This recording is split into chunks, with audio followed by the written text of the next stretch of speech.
নমস্কার সবাইকে। হক কথায় আমাদের আজকের অতিথি অলোকেশ দা। অলোকেশ দা, আপনাকে অনেক অনেক স্বাগত। আমরা মূলত আজকে সামাজিক ন্যায়, তথাকথিত পিছিয়ে পড়া মানুষ, তাদের অধিকার লড়াই এ নিয়ে কথা বলবো, কিন্তু ওইটুকুতেই সীমাবদ্ধ থাকবো না। এই বিগত বছরগুলোতে যেভাবে আমাদের আশপাশটা বদলে গেছে, আমরা ভারতীয়রা ভারত বলতে, বাংলা বলতে যা যা বুঝতাম, তার তো প্রতিদিন একটু একটু করে বদল হয়েছে। সেই বদলের কারণ কি, কেন হলো, এবং এর মুক্তির পথটা ঠিক কোথায়, তা নিয়ে আমরা আজকে একটু আলোচনা করব। আমি প্রথমেই আপনার কাছে জানতে চাইবো, আপনি অবশ্যই লড়াই, আন্দোলন ইত্যাদির নেতৃত্ব দিয়েছেন, রাস্তার লড়াই, রাজপথের লড়াই, কিন্তু একই সঙ্গে আপনি তো সংসদেও আমাদের অনেককে রিপ্রেজেন্ট করেছেন, প্রতিনিধিত্ব করেছেন। তো আপনি যদি একটু আপনার ওই সময়ের এক্সপিরিয়েন্সের কথা বলেন, পার্লামেন্টের মধ্যে সাধারণ মানুষের কথা তুলে ধরা, কিরকম ছিল, অভিজ্ঞতা কেমন ছিল? আসলে আমরা ছিলাম মানুষের সঙ্গে আন্দোলনে, সেই আন্দোলন থেকে মানুষ আমাদের পাঠায় লোকসভার অভ্যন্তরে। তো আমার প্রথম দিনের কথাটা খুব মনে আছে। যখন আমি প্রথম দিন যাই, যখন সংসদ ভবনে প্রবেশ করছি, হঠাৎ দেখি যে বাইরের যে স্তম্ভ, ওই স্তম্ভতে গুলির দাগ। তখন আমার মনে পড়ে গেল যে সন্ত্রাসবাদীরা এসেছিল, একেবারে সংসদের অভ্যন্তরে ঢুকে যাচ্ছিল গুলি চালাতে চালাতে। আরেকটু হলেই, আরেকটু ভেতরে ঢুকতে পারলে বেশ কিছু সাংসদকে ওরা হত্যা করতে পারত। তো তখন সেটা আমাকে মনে করায়, সেই ঘটনাটা। অনেকে বলেছিল যে সংসদ বন্ধ করে দাও। তখন যারা গণতন্ত্রপ্রেমী মানুষ, তারা বলেছিল the show must go on, এদের হুমকিতে সংসদ বন্ধ হবে না, গণতন্ত্র থাকবে, গণতন্ত্র চলবে, গণতন্ত্র ছিল। সেইটা খানিকটা আমি প্রথমে ওইটা দেখে আমার মধ্যে একটা অনুভূতি তৈরি হয় গণতন্ত্র সম্পর্কে। কারণ আমাদের ভান করার কোনো জায়গা নেই। সংসদকে নমস্কার করে ভেতরে ঢুকলেই আমি গণতন্ত্রকে ভালোবাসি না। এটা যেমন একটা ঘটনা। আর একটা ঘটনার সাক্ষী আমি হয়েছিলাম আমাদের যখন ত্রয়োদশ লোকসভার শেষ দিন। তখন একজন ভদ্রলোক এসেছিলেন, সম্ভবত তার নাম সুবোধ হাঁসদা। তো উনি ওই আমাদের অষ্টম তফসিলে যাতে সাঁওতালি ভাষা অন্তর্ভুক্ত হয় তার দাবি তখন বাসুদেব আচার্য ছিলেন, তার কাছে গিয়ে করে। তো বাসুদা হাতের কাছে পেলেন আমাকে এবং রামচন্দ্র ডোমকে। তা বাসুদা বললেন, চলো তো প্রধানমন্ত্রীর কাছে যাই। তখন প্রধানমন্ত্রী কিন্তু অটল বিহারী বাজপেয়ী। তো বাসুদার এরকম কিন্তু প্রবণতা ছিল, বাসুদার কাছে মানুষ কোনো সমস্যা নিয়ে গেলেই চলো তো প্রধানমন্ত্রীর কাছে যাই। তো আমরা গেলাম প্রধানমন্ত্রীর কাছে। তো উনি শুনলেন, শুনলে বললেন, বা আমার আজকে শেষ দিন, এটা যদি হয়ে যায় তো খুব ভালো, কিন্তু এটা কি হবে? সুষমা স্বরাজকে ডাকলেন। সুষমা স্বরাজ তখন বললেন যে হ্যাঁ, এটা হয়তো সম্ভব হবে। আমরাও খুব গভীর সন্দেহের মধ্যে ছিলাম যে না, এটা কি করে হবে।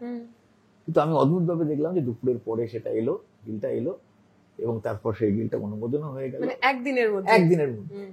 এবং মানে সত্যি করে আমরা কিন্তু ইতিহাসে ঠাঁই পেয়ে গেলাম। তো এইটা এখন অনেক রেফার হয় যে সেই সময় এরা গিয়েছিল এবং এটাকে করেছিল। ফলে এটা আমার কাছে আর একটা অনুভূতি যে হয়তো যেটা ভাবছি যেটা হবে না, তো সেটা হওয়া সম্ভব। প্রথম কথা হচ্ছে তার একটা আন্দোলনের প্রেক্ষাপট থাকা দরকার, আর নির্দিষ্ট সময় থাকা দরকার।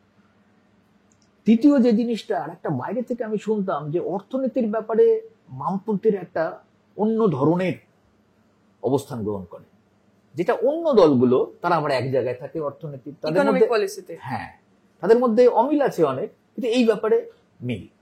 তো এটা বাইরে শুনতাম। লোকসভার অভ্যন্তরে তখন ওই বিদ্যুৎ বিল নিয়ে আলোচনা হচ্ছে। তখন আমি দেখি সবাই এক হয়ে গেল, আমাদের কিন্তু বলতে হলো বিদ্যুৎ বিলের বিরুদ্ধে। অর্থাৎ বাইরে যেটা বলেছি লোকের ভেতরে, সেইটাই প্রমাণিত হচ্ছে সংসদের অভ্যন্তরে। এইটা একটা দারুণ আমাকে অনুপ্রাণিত করলো। তাই তো, তাহলে আমরা আমাদের অবস্থানে ঠিক আছি, এবং আমরা সেই অবস্থানটাকে ধরে সংসদের বাইরে এবং সংসদের ভেতরে আমরা সেটাকে গ্রহণ করছি। এইটা আমাকে প্রতি মুহূর্তে এটা মনে করিয়ে দিয়েছে যে আমরা বাইরে যে লড়াই করেছি সেই লড়াইটার প্রয়োগটা কিন্তু ভিতরে করছি। আর একটা জিনিস আমার কাছে দেখেছিলাম, তখন রাজনীতিতে যে নীতি বহির্ভূত কাজ, নীতিহীনতা, এটা নিয়ে তখন খুব বিদ্ধ করে আমাদের। তখন একটা কথা চালু হয়েছিল, আয়ারাম গয়ারাম। হ্যাঁ, লোকের ভোটে জিতছে, জেতার পরে দল বদল করে ফেলছে। একদিন এরকম লোকসভায় বসে আছি, হঠাৎ করে দেখি কয়েকজন মিলে ঢুকলো, দিয়ে স্পিকারের একেবারে টেবিলে একেবারে কাঁড়ি কাঁড়ি টাকার নোটের বান্ডিল ফেলে দিল। আচ্ছা। আমরা তো বুঝতেই পারছি না যে কি হলো কি হলো, মানে তারপরে মানে স্থগিত হয়ে গেল লোকসভা। তারপরে আমরা জানতে পারলাম যে এই কাউকে হচ্ছে টাকা দিয়ে কিনে নেওয়ার চেষ্টা হয়েছিল, সেই টাকার বান্ডিলটা সে বলছে দেখুন যে কি হচ্ছে গণতন্ত্র। তো এইটা আর একটা বিষয়। আমার দর্শকরা যারা এই কথা শুনছেন তারা তো রিলেট করতে পারবেন না যে কথা আপনি আমাদের সামনে বলছেন, এই যে রাস্তার লড়াইকে পার্লামেন্টের মধ্যে নিয়ে যাওয়া, অথবা একদিনের মধ্যে সাধারণ মানুষের জন্য একটা বিল তৈরি করে দেওয়া, এবং সেই বিলে যিনি বিরোধী দলনেতা তিনিও রয়েছেন, আবার প্রধানমন্ত্রী তিনিও রয়েছেন। মানে ডেমোক্রেসি বলতে আমরা যা বুঝি, গণতন্ত্র বলতে আমরা যা বুঝি, কিন্তু আপনার শেষ যে উদাহরণ আসলে কি একটা কথা, ইংরেজি কথা হিপোক্রেসি, আর আমরা এটাকে বলি দ্বিচারিতা। বাইরে একরকম বলা, ভিতরে একরকম বলা, যখন তার ইচ্ছার মতন বলা। এই যে সংরক্ষণ নিয়ে ধরুন, এই যে সম্প্রতি আমাদের জাত গণনা হলো, হ্যাঁ কেন্দ্রীয় সরকার বললো যে আমি রাজি আছি, এতদিন ধরে বলছি করো করো, ওরা বলছে না করো না, যারা বলছে তারা দেশদ্রোহী, হঠাৎ করে করলো কেন? তার মানেটা কি? তার মানেটা হচ্ছে তুমি এতদিন ধরে না না বলছিলে, এখন কোন নির্দিষ্ট ফিকির তোমার নির্দিষ্ট স্বার্থ সিদ্ধি করবার জন্য তুমি সেটা হ্যাঁ করছো। এই যে দ্বিচারিতা, এই দ্বিচারিতা, আর তার উল্টো দিকে আমাদের নীতিগত অবস্থান, এইটা ধরা পড়ে গেল, ধরা পড়ে যায়। সেইটা কি? মানে এই যে এই প্রশ্ন তো আমরাও বহুবার শুনেছি, কাস্ট সেন্সাসের ক্ষেত্রে অমিত শাহ থেকে শুরু করে প্রত্যেকে তারা খুব স্পষ্ট হয়ে বলেছেন যে কাস্ট সেন্সাস হলে নাকি আরো বেশি জাতি বিভাজন হবে। তারা যে পুরো 180 ডিগ্রি এরা চেঞ্জ করলেন, এর কারণটা কি? এর কারণ আছে। প্রথম কথা হচ্ছে যে 2019-এর ভোট যদি দেখা যায়, 2019-এর পরবর্তী ভোট যদি দেখা যায়, তাহলে বিজেপি কিন্তু তারা থাবা বসাচ্ছিল ওবিসি ভোটে। আচ্ছা, ওবিসি ভোট কাদের ছিল? ওবিসি ভোট ছিল হচ্ছে আঞ্চলিক দলগুলো, আরজেডি, সমাজবাদী পার্টি ইত্যাদি ইত্যাদি। অর্থাৎ পিছনের দিকে যদি তাকানো যায়, জয়প্রকাশ নারায়ণের যে ফ্র্যাগমেন্ট, যে অংশ, লোহিয়া রাজনীতির যে অংশ, সেই মন্ডল কমিশন পরবর্তী, তো সেইটা 2024-এর আগে পরে এটা কিন্তু সাংঘাতিক ক্ষয় হচ্ছে। বিজেপি আইটি সেল, বিজেপির সমীক্ষা, এগুলো তো ওরা ধরতে পারে, ওরা ধরতে পারছে কি হচ্ছে কর্ণাটকে, কেন এরকম রেজাল্ট হলো, কেন তেলেঙ্গানায় এরকম রেজাল্ট হলো, কেন লোকসভাতে তো 400 আসনের যে আহ্বান ছিল, সেই 400 আসনের আহ্বানটা মিলল না কেন? তার কারণ হলো 400 বার হলে কি হবে সবাই এখন জানে যে হিন্দু রাষ্ট্র, সংবিধান পাল্টানো, এসব টার্গেট ছিল ওদের। কিন্তু এটা বুঝতে হবে যে 38% সিট যেগুলো reserve for the schedule caste, সেই সিটে কিন্তু হেরে গেছে বিজেপি 2019-এর তুলনায়। 2019-এর তুলনায় যদি হিসাব করা হয়, আদিবাসী আসন 25% সংরক্ষিত যেগুলো, সেটা কিন্তু বিজেপি হেরে গেছে। 12টা আসন, যে আসনে মুসলিমরা সবচেয়ে বেশি প্রধান, সেই আসনে কিন্তু বিজেপি হেরে গেছে। ফলে এই যে 400টা ওরা ধরতে পারলো না, পিছিয়ে গেল, তার একটা অন্যতম কারণ কিন্তু এই জায়গায় সঙ্গে ওবিসির ভোট। ফলে ওরা এটা বুঝতে পারছে যে আমরা সামনে বিহারের নির্বাচন আছে, এবং এখন তো কাস্ট সেন্সাস হয়েছে। যখন বিহারের কাস্ট সেন্সাস হয়, প্রাথমিকভাবে ওরা বিরোধী ছিল, শেষের দিকে যখন বুঝলো যে না, তখন ওরা কোনো মতে একমত হলো, কিন্তু ওদের ইচ্ছা ছিল না। সেইখানটায় বিহারের কাস্ট সেন্সাস কিন্তু একটা অদ্ভুত ভাবে ওদেরকে চেঞ্জ করে। বিহারে দেখা যায় 63.14% সেটা হচ্ছে ওবিসি। সমাজে উচ্চ জাতির যে প্রাধান্য, সেটা হচ্ছে 10.56 নিয়ার অ্যাবাউট 8%। এবং ওরা দেখিয়ে দেয় যে দেখুন 63%, আর এদিকে হচ্ছে 10%। 5 একরের বেশি জমি এই 10%-এর হাতে দ্বিগুণ, আর 63%-এর হাতে অর্ধেক। এক। দ্বিতীয়, আর একটা হিসাব করে দেখায় যে গ্র্যাজুয়েশন লেভেল, সেই গ্র্যাজুয়েশন লেভেলটা কত কম ওবিসিতে, আর হচ্ছে এডুকেশনের অ্যাটেনমেন্ট। এবং দেখা যায় যে মুসলিমরা তারা কেবলমাত্র 3.4% তারা হচ্ছে যে অ্যাডভান্টেজ, গভর্নমেন্ট অ্যাডভান্টেজ, সরকারি যে সুবিধা সেগুলো পাচ্ছে। ফলে এই কাস্ট সেন্সাসটা একটা ওদের কাছে একটা চেতাবনী, একটা বিপদের কারণ হয়ে দাঁড়ায়। তখন এখন দেখুন ঘোষণা করেছে যে জনগণনার সঙ্গে জাতি গণনা করবে, কোনো প্যারামিটার করেনি, কোনো টাইম বাউন্ড কিছু করেনি, কিভাবে কি হবে। কোনো মতে হয়তো বিধানসভা নির্বাচন বিহার অতিক্রম করতে চাইছে। যারা 2021 থেকে 2025 অব্দি টেনে নিয়ে যায় জাতি গণনা, মানে জনগণনা, এর আগে কখনো হয়নি। আর এই সরকার পরিসংখ্যানের ব্যাপারে কি অবস্থান নিচ্ছে তো বোঝা যাচ্ছে। আজকে আমাকে একজন গবেষক বলছিল যে NFHS দেখুন কিভাবে প্রভাবিত করছে, ন্যাশনাল স্যাম্পলিং সার্ভে কিভাবে প্রভাবিত করছে, বেসরকারি যে পরিসংখ্যানের বিভাগগুলো আছে সেগুলোর উপরে হাত দিচ্ছে। কোনো পরিসংখ্যান ওরা সামনে আনতে দেবে না। এমনকি ওদের এত বড় দুঃসাহস যে আমাদের বিশ্ব খাদ্য সূচক যখন আসছে, ওয়ার্ল্ড হাঙ্গার ইন্ডেক্স, ওটাকেও ওরা বলছে যে না না এটা জাগলারি, অথচ জাগলারি ওরা করছে। তাহলে সেই জন্য এই সামগ্রিক ইন্টারেস্টের উপর দাঁড়িয়ে ওরা এটা ঘোষণা করছে। প্রয়োগ কি হবে সেটা তো পরের ব্যাপার। এইখানে আমি বলছি যে এই যে দ্বিচারিতাগুলো, সেই দ্বিচারিতাগুলো আমরা লোকসভাতে গিয়ে প্রত্যক্ষ করেছিলাম। আর একটা জিনিস, আমি এবার রাজ্যের দ্বিচারিতার একটা কথা বলি। তো মমতা ব্যানার্জি তখন একজন, আমার মনে আছে তখন উনি 2004 সালের পরের যে লোকসভা, মানে 14th লোকসভা, আমি দ্বিতীয়বার জিতেছি। তো তখন হচ্ছে যে আমার পাশে থাকতেন সুধাংশু সিং। তো উনি মজা করতেন। রাজনীতিতে তো মজার ব্যাপারও হয়, সবসময় ব্যক্তি আক্রমণ তো আমরা করতে চাই না, করিও না, হয়তো কথার কথা বলি। তো উনি বলতেন দেখো মমতা ব্যানার্জি আসেই না, আর আসে তো কোনো কথা বলে না, চুপ করে বসে থাকে। তো ওনার একটা কথা ছিল যে কালীঘাটের ময়না কয় না কথা কয় না, জাস্ট আড্ডা মারার ছলে বলতেন। তো একদিন দেখি মমতা ব্যানার্জি এসেছেন, এসে উনি বসেছেন, বুঝতেই পারলাম না হঠাৎ করে কি একটা বললেন, বলে একটা কাগজ ছুড়ে দিলেন স্পিকারের দিকে। আচ্ছা, সবাই খুব অবাক হয়ে গেছে। তখন সোমনাথ দাস স্পিকার ছিলেন না, মানে আর আমাদের ডেপুটি স্পিকার ছিলেন। তো উনিও খুব ভদ্রলোক, অবাক হয়ে গেছে উনিও, কি হলো। পরে আমরা শুনতে পেলাম যে গাইঘাটা বিধানসভা কেন্দ্রে সেখানকার কিছু ইলেকট্রাল রোল নিয়ে এসে উনি ওটা করেছেন যে এখানে সব বাংলাদেশিরা আছে, এবং উনি তখনকার যে সরকার, বামফ্রন্ট সরকারের বিরুদ্ধে আঙুল তুলতেন যে এরা বাংলাদেশ থেকে লোক এনে ধরে ধরে তাদের ভোটার করে তারপর হচ্ছে তারা নির্বাচনে দিচ্ছে। আর এখন দেখুন, এখন তো প্রমাণ পেয়ে গেছেন যে লোকটি থাকে কোথায় যেন, ওই যে আমাদের দক্ষিণ 24 পরগনায় থাকে, সেই লোকটাকে দেখা গেছে যে বাংলাদেশে সে হাসিনা সরকারের বিরুদ্ধে, তথাকথিত কোটা বিরুদ্ধে আন্দোলন করছে। ফলে সেই জন্য এই যে দ্বিচারিতাগুলো, উনি উদ্বাস্তুদের বন্ধু সেজেছেন, উনি নাগরিকত্বের পক্ষে একদম টলটল অবস্থান গ্রহণ করছেন, এরকম দেখাচ্ছেন।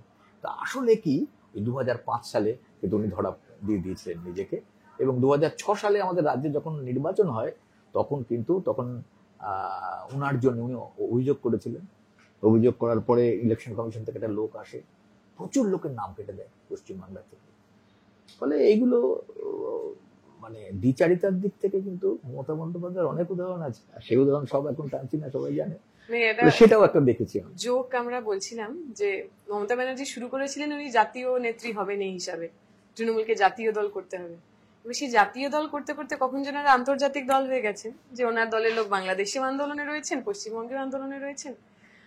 যাই হোক, আজকে আমরা সেই বিষয়ে বেশি কথা বলবো না, কিন্তু আমার মনে একটা খুব ইম্পর্টেন্ট কথা আপনি বলছিলেন, এই যে আপনি যখন কাস্ট সেন্সাসের কথা বললেন বিহারে, আপনি যে জমির মালিকানা, এই যে উচ্চ বর্ণের হাতে কত বেশি গুণ জমি এবং নিম্নবর্গ, সকল নিম্নবর্গ, তার হাতে যে জমিটা অনেকটা কম, তাহলে এই যে কাস্ট কোয়েশ্চেন তো শুধু তাহলে পরিচিতির প্রশ্ন নয়। এই কাস্ট কোয়েশ্চেনের জন্য you must not go to the caste census Bihar. 2011 সেন্সাসের দিকে তাকিয়ে দেখো, আর 2001 সেন্সাসের দিকে তাকিয়ে দেখো। 2001 আর 2011 এই দুটোর মধ্যে দেখা যাচ্ছে যে তফসিলিদের হাতে থেকে 10% জমি চলে গেছে। জমি চলে যাচ্ছে কেন? কারণ জমি চলে যাওয়ার সঙ্গে দারিদ্র্যের সম্পর্ক রয়েছে। আর যে লোকটা জমিতে ছিল সে চাষি ছিল, তাহলে সেই লোকটার জমি নেই, তাহলে সে এখন কোথায় যাচ্ছে? নন এগ্রিকালচারাল ওয়ার্কার চলে যাচ্ছে, তাই না? তার মানে এইটা একটা ইন্ডিকেশন যে দারিদ্র্যের মধ্যে এই যে তথাকথিত, আমি কথাটাকে ব্যবহার করতে চাই না, এটা অর্থনীতি, 91 সালের পর থেকে এটা বলা হয় নয়া উদার অর্থনীতি। আসলে বইটা একই আছে, মলাটটা বদলে গেছে। তো সেই অর্থনীতির ভেতরের থেকে সবচেয়ে বেশি ক্ষতিগ্রস্ত হচ্ছে মার্জিনালাইজ সেকশন। আমি বলতে পারি একবার বিপিএল এর তো ডেফিনেশন চেঞ্জ হয়ে যাচ্ছে, বিলো দ্য পভার্টি লাইন। তো একটা সময় দেখা গেল যে জেনারেলি বিপিএল হচ্ছে 26%, কিন্তু এসসিদের মধ্যে যখন বিপিএল দেখা গেল তখন সেটা হচ্ছে 36%, আবার শিডিউল ট্রাইবদের মধ্যে যখন দেখা গেল সেটা হচ্ছে 52%। তার মানেটা কি? তার মানে দরিদ্র একদম জমাট বাঁধা হয়ে বাসা করে আছে তফসিলি জাতি এবং আদিবাসীদের মধ্যে। কেন? তাহলে এই ব্যবস্থা এই ব্যাপারটাকে এগিয়ে নিয়ে যাচ্ছে, যেটাকে ইংরেজিতে বললে এন্ডোর্সমেন্ট।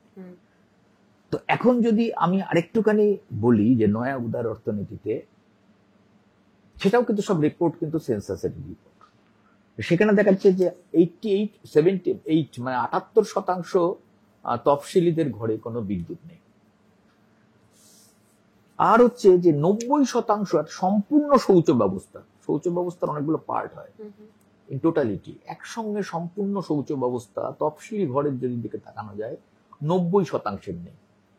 আর সেন্সাস আর একটা জিনিস পয়েন্ট আউট করলো 2011-তে, যে এই তফসিলিদের মধ্যে 72.58% তারা হচ্ছে ডিপ্রাইভ ক্লাস, বাংলায় বলা হয় বঞ্চিত অংশ, একেবারে ক্যাটাগরিক্যালি কোট আনকোট এরা বঞ্চিত অংশ। মানে এরা অন্যদের থেকে আলাদা, এদের উপর আক্রমণ হচ্ছে এদের উপরে।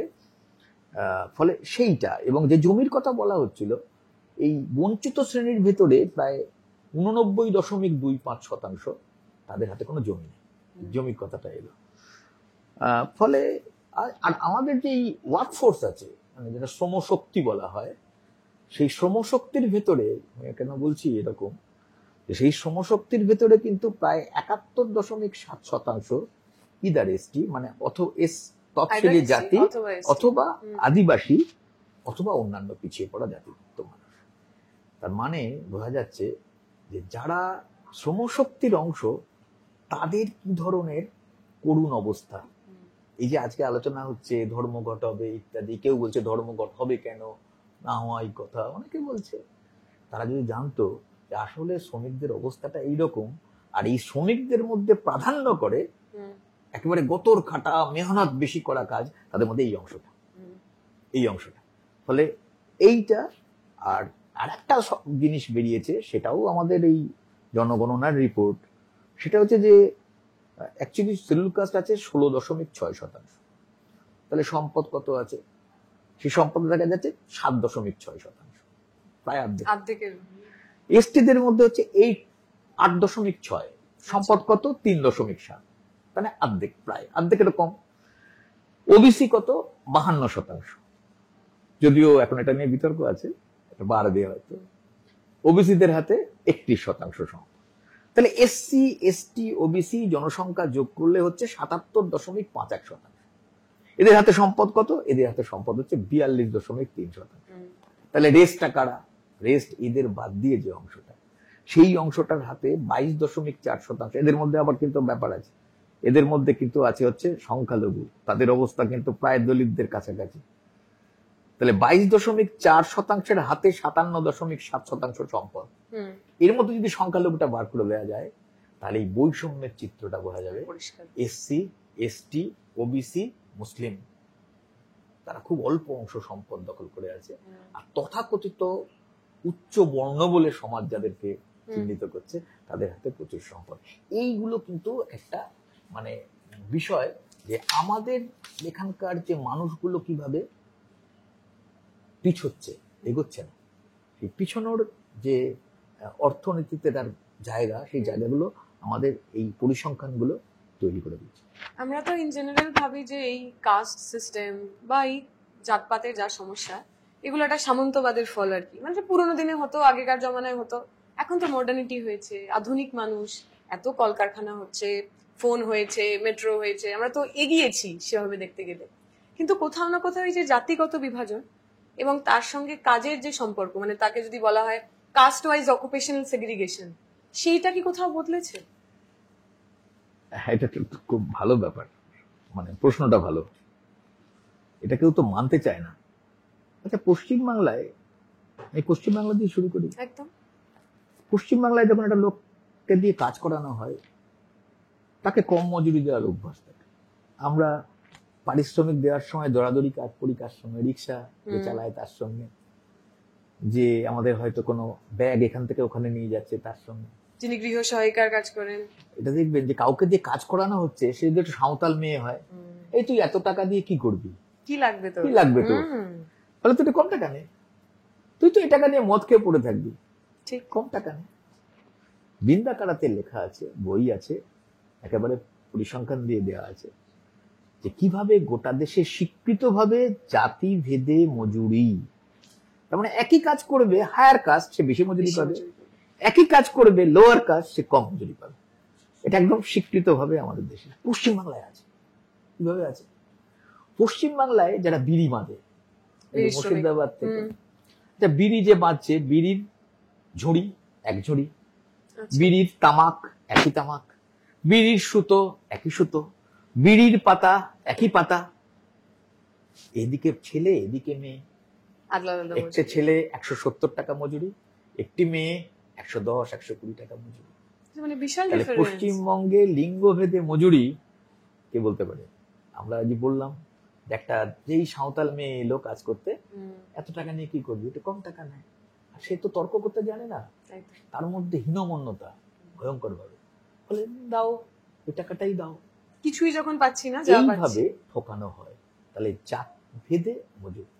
এবং এ প্রসঙ্গে বলে রাখা ভালো, ব্রিটিশদের নজরে এসেছিল। ব্রিটিশরা তো প্রথমে একটা প্রগতিশীল ভূমিকা নিয়েছিল, না হলে বিধবা বিবাহ, না হলে সতীদাহ প্রথা, প্রথম সেন্সাসের কথা আমরা যে বলছি সেটাও তো তাদেরই করা। তো ওরা যখন বুঝলো যে আমার কাজটা কি, আমার কাজটা হচ্ছে যে আমি মজুরি কম দিলে আমার মুনাফা বাড়বে, ইংরেজিতে বলে এক্সট্রাকশন অফ ওয়েলথ, আমি টাকা পুষে নিতে পারবো। ওরা যখন দেখলো যে জাত ভেদে মজুরিতে, তার মানে আসলে মজুরি কম দেওয়ার একটা প্রকরণ। আমরা একটু বলি এটা যে আমাদের এই যে কেন হলো জাতভেদ, তো ওটা বলার সময় আমরা বলি যে এরকম কষ্ট করে যে একটা লোকের পকেটে হাত ঢুকিয়ে জোর করে টাকা তুলে নেওয়া, প্রত্যক্ষ শোষণ, আর একটা লোককে ভুলিয়ে বালিয়ে তার টাকাটা তুলে নেওয়া, এটা পরোক্ষ শোষণ। আমাদের এখানে যে জাতিভেদটা আছে, এটা কিন্তু শ্রেণী শোষণ, যেটাকে বলা হয়, পলিটিক্যাল অ্যানালিস্টরা বলে শ্রেণী শোষণ, মানে গরিব মানুষকে ঠকিয়ে নেওয়া। গরিব মানুষকে ঠকিয়ে নেওয়ার একটা প্রকরণ, যেখানে মানুষের ধর্ম বিশ্বাসকে ব্যবহার করা হয়েছে, এবং ওইখান থেকে ব্রহ্মা এসেছে, ওইখান থেকে ব্রহ্মার নাম করে বর্ণ এসেছে, সেখান থেকে মাথা থেকে ব্রহ্মা, ব্রাহ্মণ, পা থেকে শূদ্র। তাহলে শূদ্রের কোনো অধিকার নেই, শূদ্র লেখাপড়ার অধিকার নেই, শূদ্রের সম্পদের অধিকার নেই, সে শুধু পরিশ্রম করে যাবে। তাহলে তার একটাই অধিকার কি? সেবা দাসত্বের অধিকার। সেই তখন থেকে কিন্তু চলে আসছে। তাহলে প্রথমে অতটা দৃঢ় ছিল না, গাঢ় ছিল না বর্ণ, তারপরে মনুসংহিতা এলো, মনুসংহিতা এটাকে একটা গাঢ় করে দিল। তার মানে বর্ণ থেকে জাত চলে এলো, জাতটা এমন দৃঢ় এবং কি বলবো ফিক্সড আর কি হয়ে গেল যে তোমার বংশানুক্রমিক জাত, তুমি অন্য জাতে যেতে পারবে না।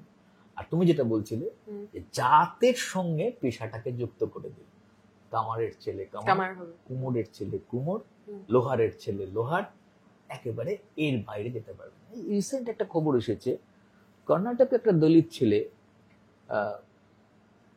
সে গরুর চামড়া ছাড়াতো।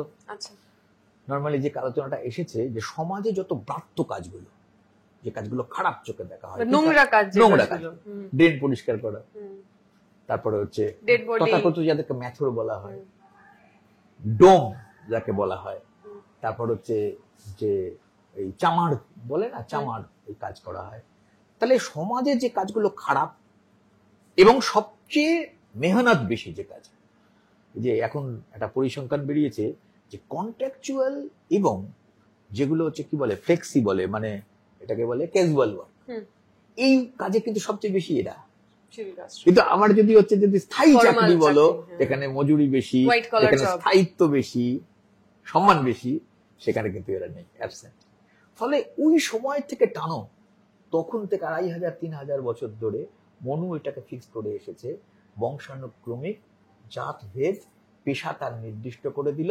এবং এই রকম ভাবে এটা একটা সেই সময় চালু আছে, মানে প্রথমে তো একবারে চাষ করেনি, চাষ বেড়েছে, তাহলে চাষ যে করছে সে প্রচন্ড শ্রম করছে, তাহলে যে বেশি শ্রম করছে তার শ্রমটাকে লুট করব, আমি কোনো কাজ করব না। তাহলে শ্রমটাকে লুট করতে গেলে কি করতে হবে? ওকে ছোট জাত করতে হবে, ওর লেখাপড়া বন্ধ করতে হবে, ওর সম্পদের অধিকার বন্ধ করতে হবে, ওকে সেবা দাসত্বে নামিয়ে দিতে হবে, তাহলে ওর ফসলটা আমি নিতে পারি। তার মানে অলকেশ দা আপনি বলতে চাইছেন যে মানুষ শ্রমজীবী, যে মানুষ কায়িক শ্রম করেন, তারা আসলে শূদ্র, আর যারা কায়িক শ্রম করেন না তারা হয়তো মুনাফা থেকে রোজগার করেন, অথবা অন্য কারোর দান থেকে রোজগার করেন, অথবা খাজনা থেকে রোজগার করেন। কায়িক পরিশ্রম যাদের করতে হয় না তারা সোকল্ড উচ্চ বর্ণের মানুষ, এই মনুস্মৃতি অনুযায়ী। তার মানে এখনো আমাদের দেশে সেই ভাগটা তো রয়ে গেল।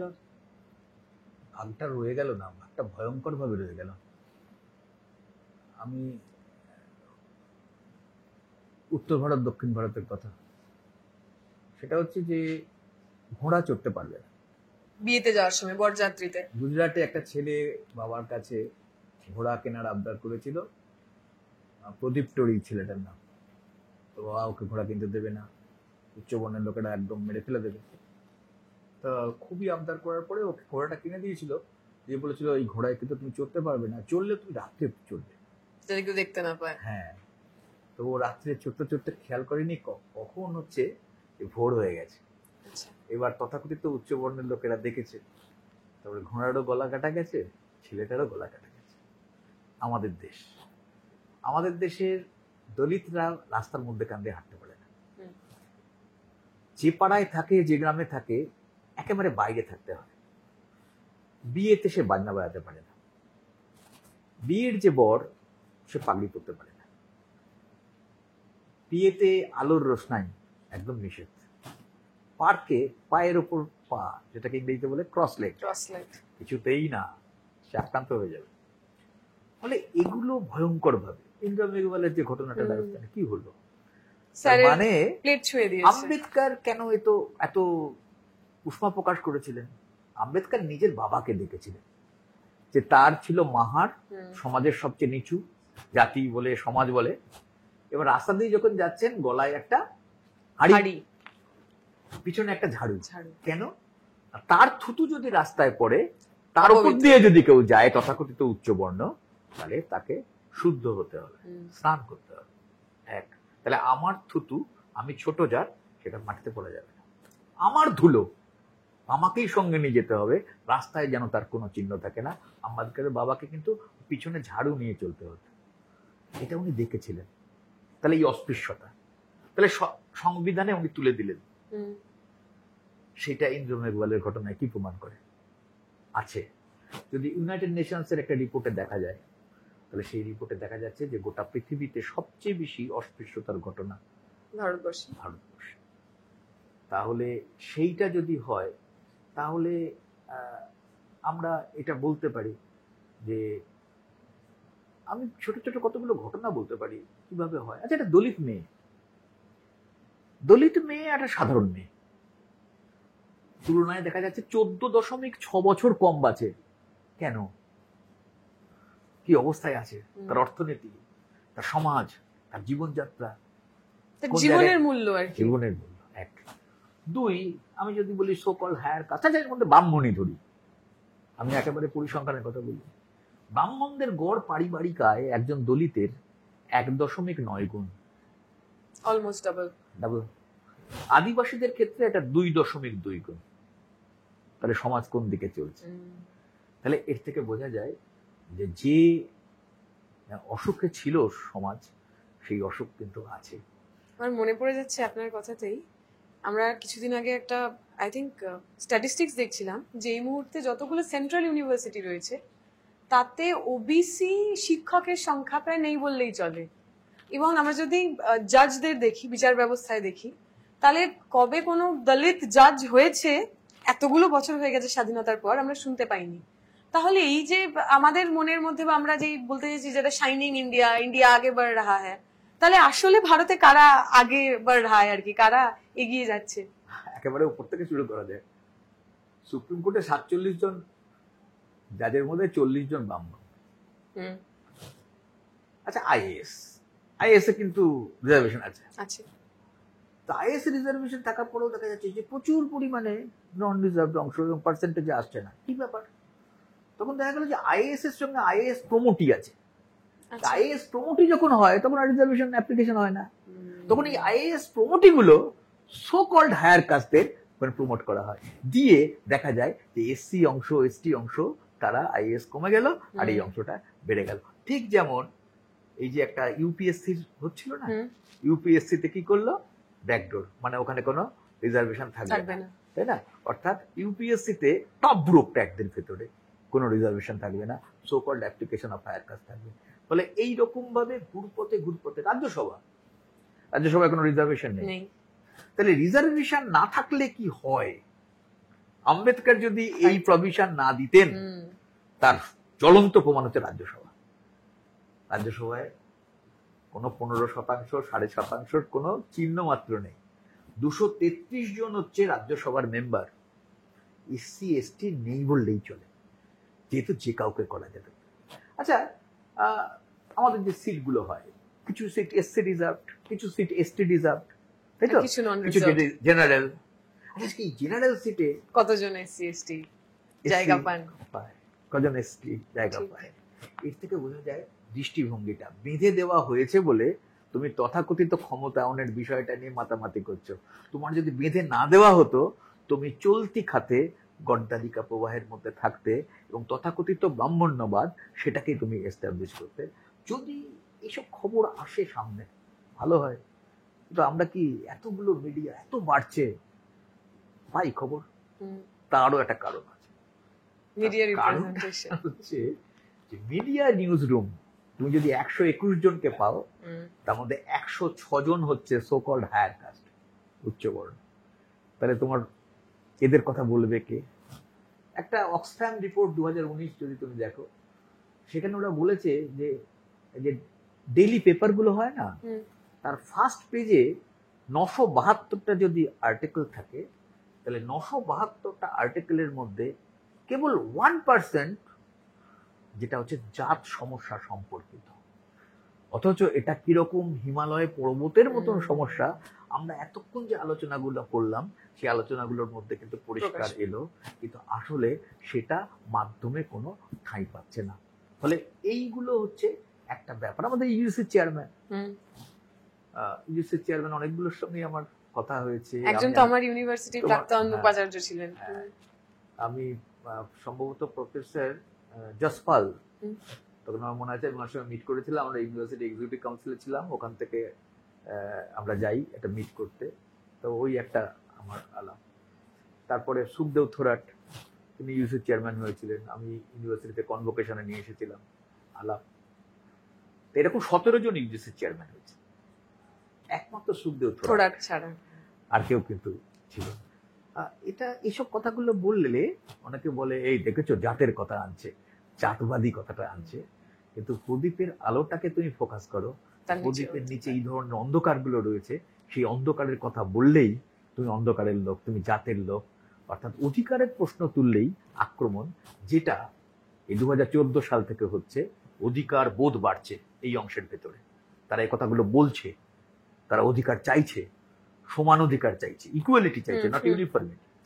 ইকুয়ালিটি যত চাইছে তাদের উপর আক্রমণ হচ্ছে।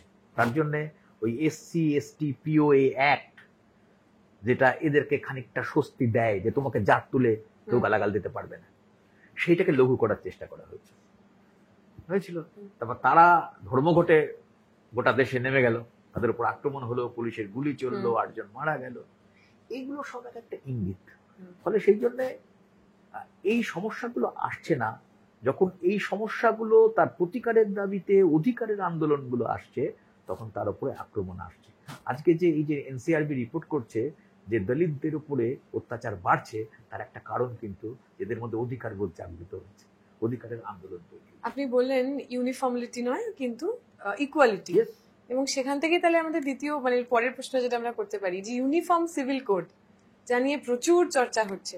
আচ্ছা সত্যি তো ইউনিফর্ম সিভিল কোড মানে তো সবাইকে আমরা ইকুয়ালি দেখছি, যে কথা আপনিও বলছেন, তাহলে বামপন্থীরা এত ইউনিফর্ম সিভিল কোডের বিরোধিতা করছে কেন? ইউসিসি তো ভালো জিনিস, সবার জন্য সমান সমান আইন হবে, এতে আপনাদের এত অসুবিধা? এটা একটা দারুণ প্রশ্ন। তার কারণ হচ্ছে আমি এখন দেখছি যে আমাদের নদিয়া জেলায়, আমি একটা ব্যাখ্যা করি, আমাদের নদিয়া জেলায় দুটো অংশ, একটা কৃষ্ণনগরের নিচে, একটা কৃষ্ণনগরের ওপারে। কৃষ্ণনগরের ওপারে হলো মাইনরিটি বেশি, প্রচুর বেশি। আর কৃষ্ণনগরের নিচে হচ্ছে শিডিউল কাস্ট বেশি। কৃষ্ণনগরের ওপরের সিটগুলো সব তৃণমূল কংগ্রেস, সবুজ। কৃষ্ণনগরের নিচের সিটগুলো সব হচ্ছে গেরুয়া। তার মানে এটা কি? তাহলে মাইনরিটিদের তৃণমূল কংগ্রেস ধরেছে, আর এদিকে যেগুলো হচ্ছে তফসিলি অংশ, বেশিরভাগ সিট হচ্ছে তফসিলিদের জন্য সংরক্ষিত, সেগুলোর গেরুয়াকরণ ঘটছে, তাই তো?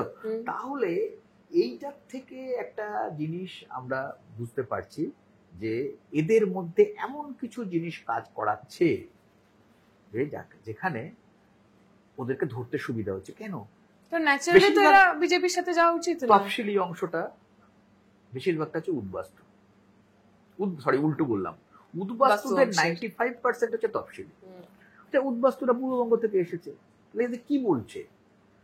তুমি ও বাংলা থেকে এসেছো, মুসলমান তোমাকে তাড়িয়েছে। ঠিক, বেসিক্যালি এই কোশ্চেনটা তোলার ক্ষমতা আজকে থেকে 10-12 বছর আগে ছিল না, সেই পরিবেশ ছিল না।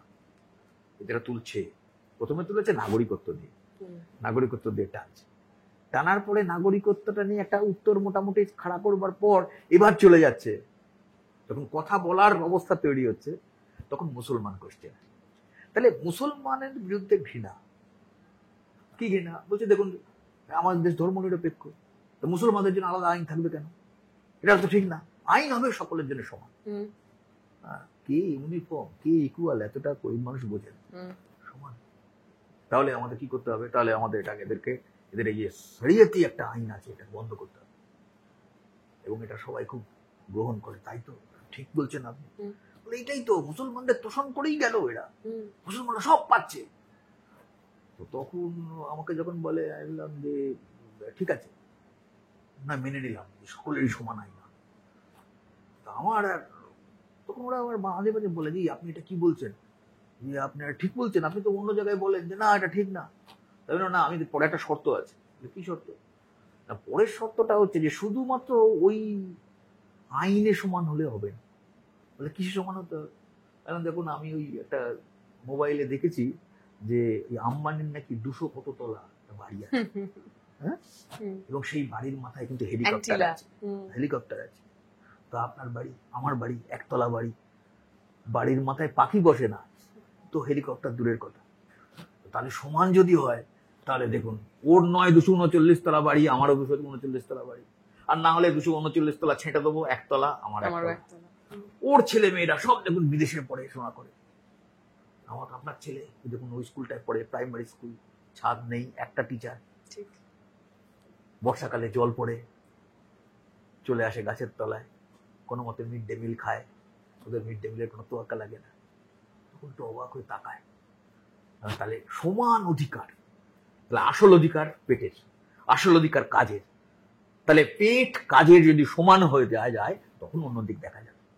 তখন ওরা ভাববা শুরু করে, এবং আমি বলি যে দেখুন এক, আপনি চলে যান রানাঘাট, এক নয়, কলকাতা এক নয়, মালদা এক নয়, এক হবে না। সবকিছু নিজের নিজের বৈশিষ্ট্য নিয়ে থাকবে। আজকে দেখুন, তাই যদি সবকে সমান করতে হয়, তাহলে ওরা বলছে না কেন যে আদিবাসীদের আইনগুলো সমান হবে? ওরা বলে দিয়েছে কিন্তু যে আদিবাসীদের আইনগুলো যার যেখানে থাকবে তার সেখানেই সেরকম আইন থাকবে। তাহলে শুধুমাত্র মুসলিমদের তুমি টার্গেট করছে কেন? তাহলে উদ্দেশ্য প্রণোদিত, তাহলে এর পেছনে রাজনীতি আছে।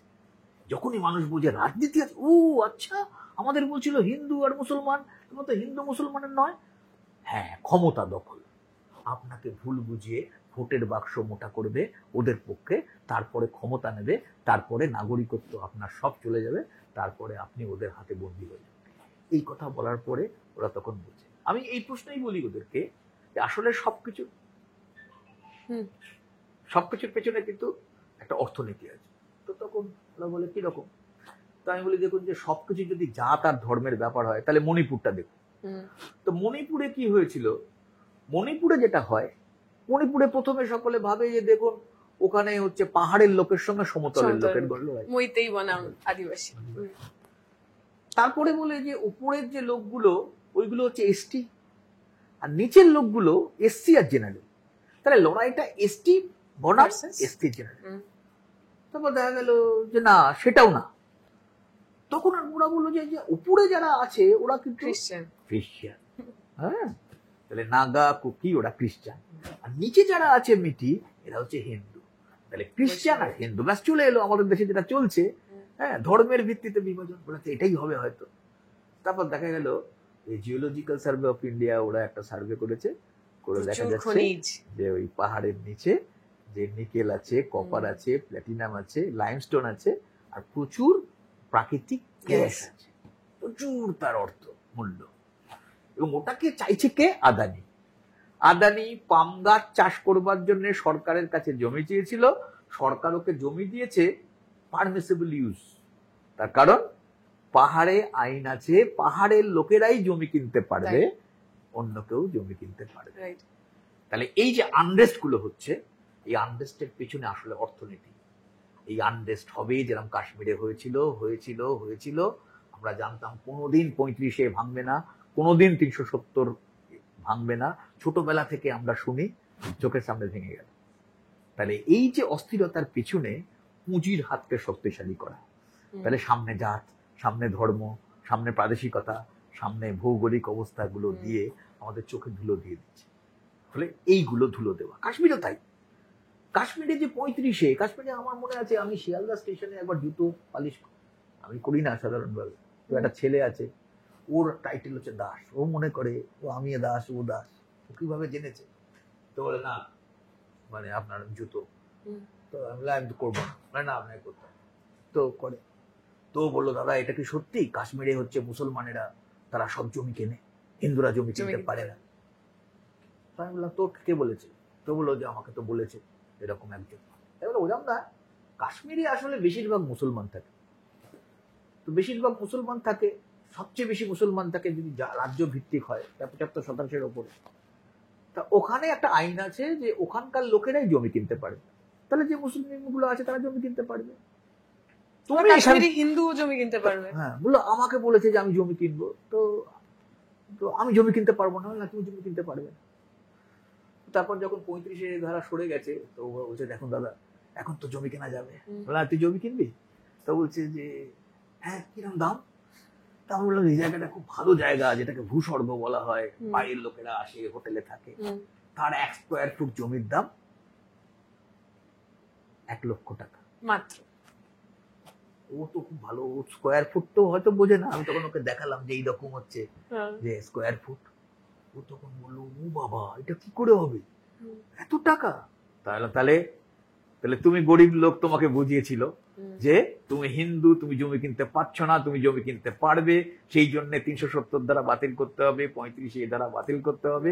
বাতিল হলো, এখন সবচেয়ে জমি কিনছে ওখানে যে সে আম্বানি, সে আদানি, সে সবচেয়ে বড় লোক হিন্দু, এমনকি সবচেয়ে বড় লোক মুসলমানও সে জমিটা কিনতে পারছে। তাহলে কি হলো? বড় লোকের স্বার্থের জন্য করা হলো, সামনে ধর্মটাকে নিয়ে চলা হবে।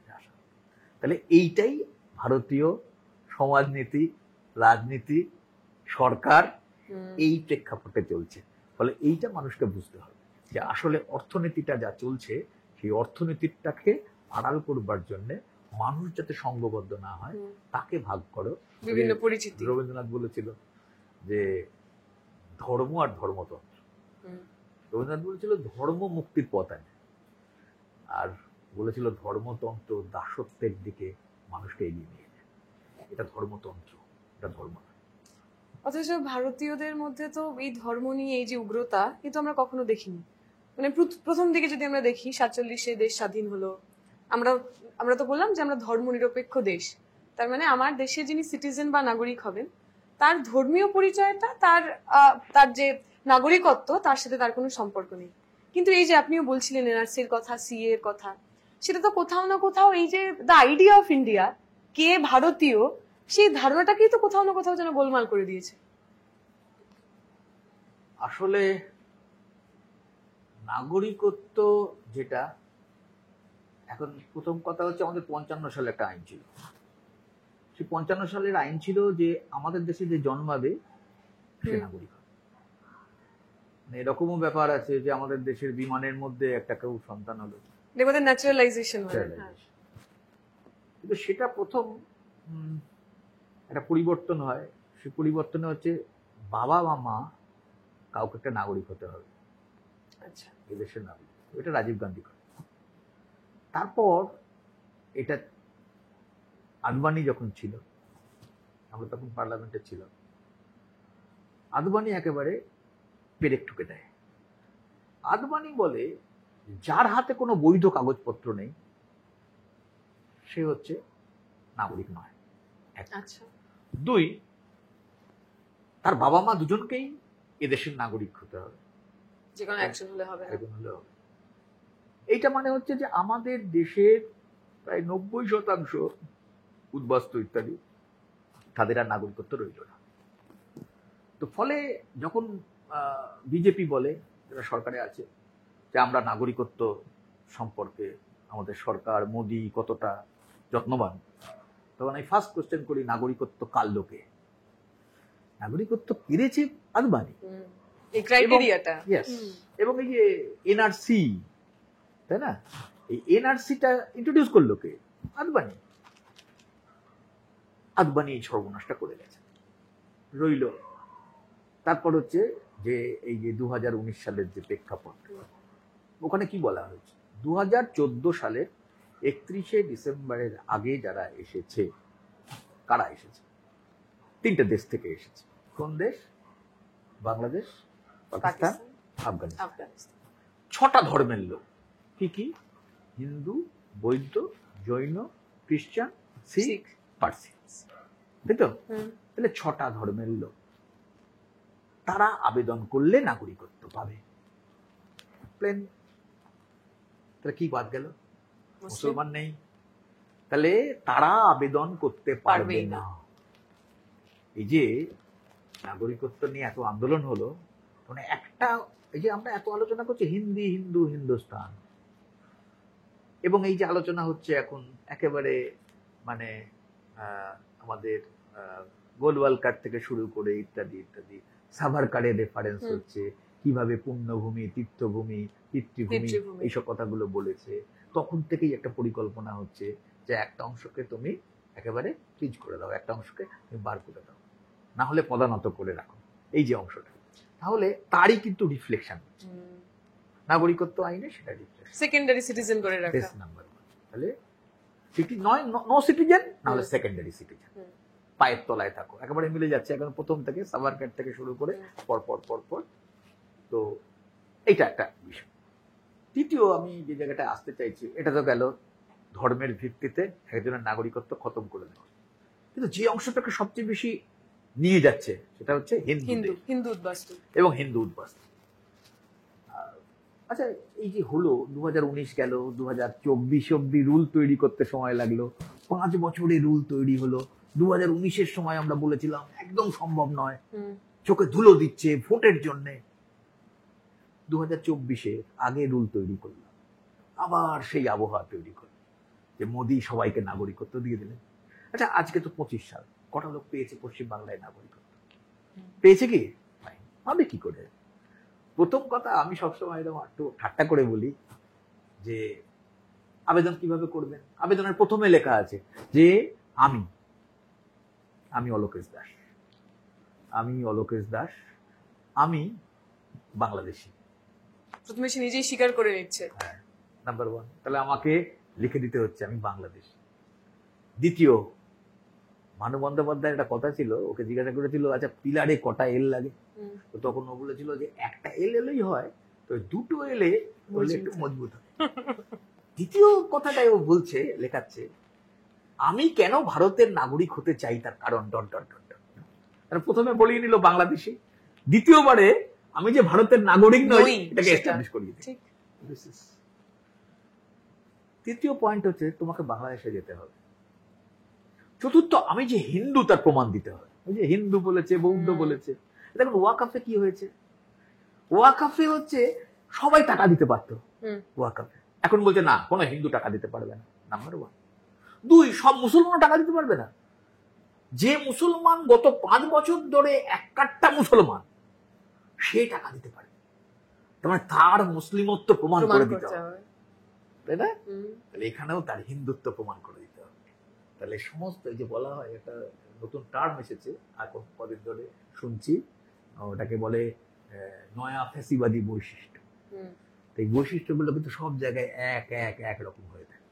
তাহলে এই নাগরিকত্বও কিন্তু এইটা, তোমাকে বাংলাদেশে যেতে হবে, বাংলাদেশে গিয়ে তোমার প্রমাণপত্র আনতে হবে। কি প্রমাণপত্র আনবে? দেখো, আমি যখন হাসিনা ছিল তখন আমি গল্প করতাম যে কি করতে হবে, বলে আচ্ছা ঠিক আছে, থানা থেকে একটা এফআইআর নিয়ে চলে আসবে না, তোমাকে হাসিনা গভর্নমেন্টের কাছ থেকে ক্রেডেনশিয়াল নিয়ে আসতে হবে।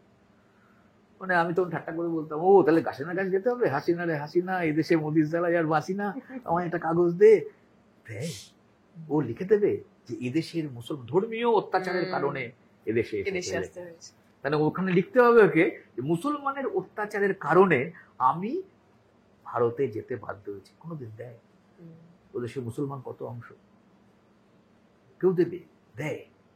তাহলে বাঘের দুধ পাওয়া যায় না, তাই না? বাঘের দুধ পাওয়া গেলেও নাগরিকত্ব। এই জন্য আমরা বলেছিলাম সেই সময় যে কাগজ নেই দেখায়। যে কাগজের কথাগুলো বলছে সেই কাগজগুলো আসলে মৃত্যু ফাঁদ। আমি আর খুব বিশদে যাচ্ছি না, আমি মূল কথাগুলো বললাম। এগুলো হচ্ছে মৃত্যু ফাঁদ। আসামে ওরা বলেছিল, যেটা এখানে হিন্দুদের বলে, যে সব হিন্দুদের নাগরিকত্ব করে দেবো আর সব মুসলমানের নাম বাদ চলে যাবে। তখন দেখা গেল 19 লক্ষ নাম বাদ গেছিল, তাই না? তার মধ্যে হিন্দু হচ্ছে প্রায় 13 লক্ষ। তাহলে তখন চোখ খুলে গেল সকলে, না তার মানে তো সব মুসলমানের নাম বাদ যাচ্ছে না, আসলে নাম বাদ যাচ্ছে হিন্দু। তাহলে প্রথমে হিন্দু মুসলমান বিভাজন হবে, তারপরে বাঙাল ঘটি বিভাজন হবে, তারপরে ব্রাহ্মণ শিডিউল কাস্ট বিভাজন হবে। এই করে করে নাগরিকত্বটাকে একটা ভয়ঙ্কর জায়গায় নিয়ে যেতে চাইছে, তাদেরকে নিয়ন্ত্রণে রাখার জন্য। সমাজে একটা চালু দ্বন্দ্ব আছে। সে দ্বন্দ্বটা হচ্ছে যে যত কিছু চাকরি আছে, চাকরির বেশিরভাগ নিয়ে চলে যাচ্ছে এসসি এসটিরা। বলে আমরা জেনারেল কাস্ট, আমরা কোনো কাজ পাচ্ছি না, বলে তার জন্য দায়ী হচ্ছে এরা। এবং এই যে সোনার চাঁদ বলে এসসিদের পিছন থেকে, তারপরে সোনার টুকরো বলে শিডিউল ট্রাইবদের, তার পিছনে কিন্তু এই গল্পটা আছে। তো আসলে ঘটনাটা কি? ফার্স্ট কথা হচ্ছে যে এটা সকলে তুমি জানো, গবেষণা করতে গিয়ে ইতিমধ্যে পেয়েছো যে আমাদের 98% workforce they are in unorganised, তাই না? অসংগঠিত ক্ষেত্রে কাজ করে।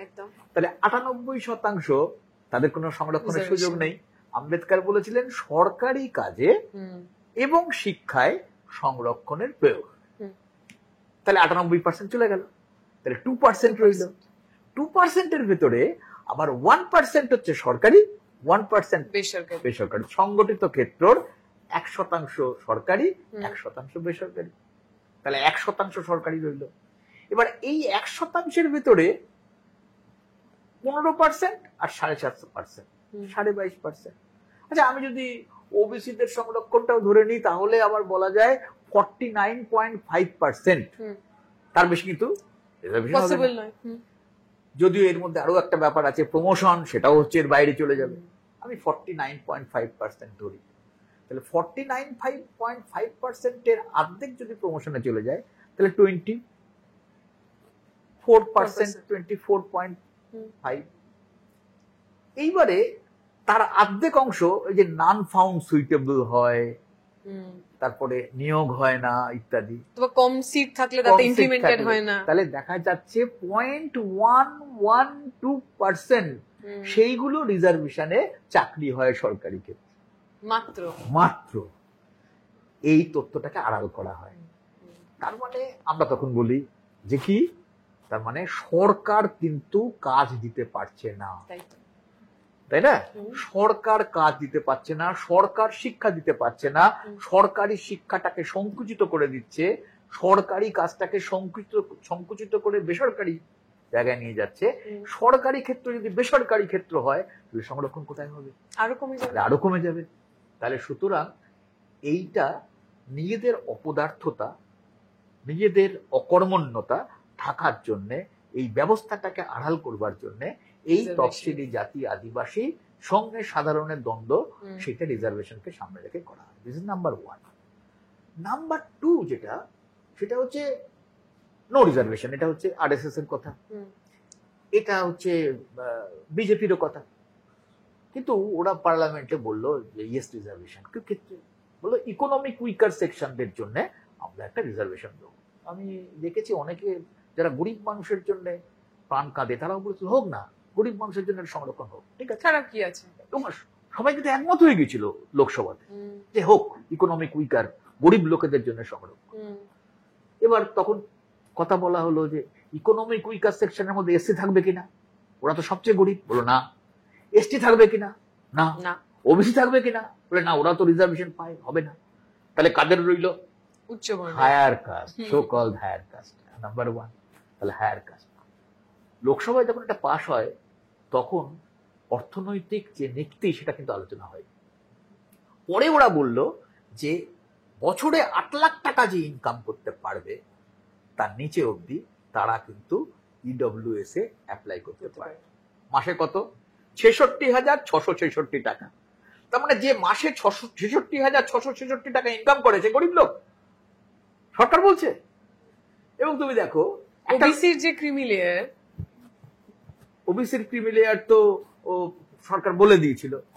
তো এক্ষেত্রে 66,666 টাকা 8 লাখ। আচ্ছা, একটা লোক ইনকাম ট্যাক্স দেয় কত টাকা ইনকাম করে? বছরে 2.5 লাখ টাকা যে ইনকাম করে তাকে ইনকাম ট্যাক্স দিতে হয়। তাহলে যে ইনকাম ট্যাক্স দিচ্ছে সেই লোকটাও ইকোনমিক উইকার হচ্ছে সরকারের কথায়। তাহলে পুরো ব্যাপারটা কি? পুরো ব্যাপারটা হচ্ছে তথাকথিত উচ্চবর্ণ এবং সচ্ছল অংশের জন্য সংরক্ষণ। তাহলে ওরা তফসিলিদের সংরক্ষণের বিরুদ্ধে। মোহন ভাগবত বিহারের গত নির্বাচনের আগে বলেছিল আমরা ক্ষমতায় পেলে সংরক্ষণ তুলে দেবো। এখন উল্টো গান গাইছে, এই অংশের ভোটটা কমে যাচ্ছে, তাদের ভোটটা নেবে বলে এখন আবার মোহন ভাগবত বলছে না, জাতপাতের দিকে যাওয়া যাবে না, সবটা অঙ্ক করে। ফলে সেই জন্য ইডব্লিউএসটা একটা প্রমাণ যে এরা আসলে মনুবাদে বিশ্বাস করে, এরা আসলে ব্রাহ্মণ্যবাদে বিশ্বাস করে। আমাদের আলোচনার ভিতরে যেটা আমি একটুখানি অন্য আমাদের রাজ্যের মধ্যে একটু ঢুকতে চাইছি, কারণ মমতা ব্যানার্জি তো এই মুহূর্তে বিজেপি আরএসএস মনুবাদের সবচেয়ে বড় বিরোধী শক্তি। আমাদের রাজ্যের মধ্যে একটা কথা চালু আছে যে এই রাজ্যে নাকি কোনোদিন জাতপাত ছিল না, বলা হয় ভদ্রলোক সোসাইটি, প্রোগ্রেসিভ সোসাইটি।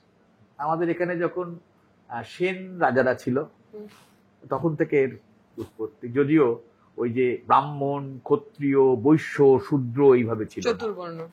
এখানে ছিল শূদ্র, সৎ শূদ্র, অসৎ শূদ্র বলা। আচ্ছা, তো এইবারে আমি কয়েকটা ঘটনা বলি। যেমন শুধু রামকৃষ্ণ যে মন্দিরে ছিলেন সে মন্দিরের মালিককে রানী রাসমণি। রানী রাসমণি জাতে কি? কৈবর্ত, ছোট জাতের মেয়ে। রামকৃষ্ণ লেখায় আছে, মানে রামকৃষ্ণ সম্পর্কে লেখায় আছে যে দক্ষিণেশ্বর মন্দিরে পুজো দিয়ে গেছেন রাসমণি, কেউ সেই প্রসাদ গ্রহণ করছে না, কৈবর্তের হাতের মেয়ের প্রসাদ নেব না। এমন দিনও গেছে সেই কাঁড়ি কাঁড়ি প্রসাদ দিয়ে গরুকে খাওয়াতে হয়েছে বা গঙ্গার জলে ফেলে দিতে হয়েছে, তাই তো? তাহলে এইটা ছিল অবস্থা। আচ্ছা, কালীঘাটের মন্দির 1931 সালের আগে ওখানে কোনো দলিত ঢুকতে পারতো না। দেশবন্ধু চিত্তরঞ্জন তার স্ত্রী বাসন্তী দেবী 1931 সালে দলিতদের নিজে নিয়ে গিয়ে ওই মন্দিরে প্রবেশ করে, যার নামে বাসন্তী দেবী কলেজ, সংস্কৃত কলেজ, বিদ্যাসাগর নমস্য অনেক কাজ করে গেছে। ব্রাহ্মণদের জন্য সংস্কৃত কলেজ খোলা, অন্য কেউ পড়তে পারবে না। উনি ওইটাকে সংস্কার করে শেষ অবধি কায়স্থরা পড়তে পারবে এই জায়গায় নিয়ে যেতে পেরেছিলেন, কিন্তু তথাকথিত নিম্নবর্ণ লোকেরা ওখানে ঢুকতে পারবে, পড়তে পারবে, ওটা কিন্তু উনি করতে পারেননি। আমি এই প্রসঙ্গে বলে রাখি সমসাময়িক ঘটনা। এবারে মার্চ মাসে একটা মন্দিরে দলিতরা বলল যে আমরা পুজো দিতে চাই। কোথায়? গীতগ্রাম, কাটোয়ার কাছে গীতগ্রাম। 300 বছর ধরে দলিতরা ওখানে ঢুকতে পারে না। তারপর লড়াই হলো, সবাইকে পাঠানো হলো, গেল। তথাকথিত প্রগতিশীল অংশেরাও অনেক সময় বলেছে ওটার ভেতরে ঢুকে কোনো লাভ নেই। তারপর দেখা গেল যে ঢোকানো গেল। 130টা দলিত পরিবার 300 বছর পরে ওখানে পুজো দেওয়ার অধিকার পেল। আবার ঠিক গঙ্গার এপারে নদিয়া জেলার বৈরামপুর দেবগ্রাম, সেই জায়গাতেও একই ঘটনা। সেখানে আবার শিডিউল কাস্টের একটা অংশকে ঢুকতে দেওয়া হচ্ছে। শিডিউল কাস্টের মধ্যে যেটা সবচেয়ে গরিব, মুচি, রুইদাস, তাদেরকে ঢুকতে দেওয়া হবে না। সবচেয়ে গরিব, গায়ে গন্ধ, চামড়ার কাজ করে, এই সবের নিরিখে তাকে ঢুকতে দেওয়া হবে। পিউরিটি পলিউশনের আর কি চক্করে সবচেয়ে নিচে যারা। তারপর ওখানকার লোকরা লড়লো, তারপরে ঢুকলো, প্রশাসনের উপর চাপ দিল। ঢোকার পরে ওখানকার সেবাইতকে তথাকথিত ব্রাহ্মণ কায়স্থরা তারা বললো যে তুমি চলে আসো, আমরা আলাদা মন্দির করব।